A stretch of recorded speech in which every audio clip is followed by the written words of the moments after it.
Well, what is the difference between the visible church and the invisible church? The invisible church refers to the universal church, all believers of all ages, whether you can see them or not. So those that have already gone to be in glory are part of the invisible church, and anyone who's a real believer, no matter what denomination they're in, they're part of what's called the invisible church. It's not a biblical term, it's a theological term. Just like Trinity or hypostatic union, these are not biblical terms. They don't appear in the biblical text itself in the Bible, but they are theological terms that we use to describe it. So that's the invisible church, the true church of all believers, irrespective of when they live, where they live, or what denomination they're in. Then there's the visible church. The visible church is whoever claims to be a Christian.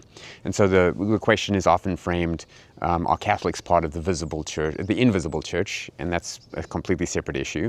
But they are definitely part of the visible church because they claim to be Christians, just like Baptists. Now, you're going to have unbelievers mixed in the visible church. And the parable of the wheat and the tares tells us not to be overly concerned with trying to weed out every last tare. A tare and a wheat are two plants that look similar enough that you might make the mistake of pulling out a wheat plant by accident. And Jesus says, don't worry, the angels will do that sorting in the end.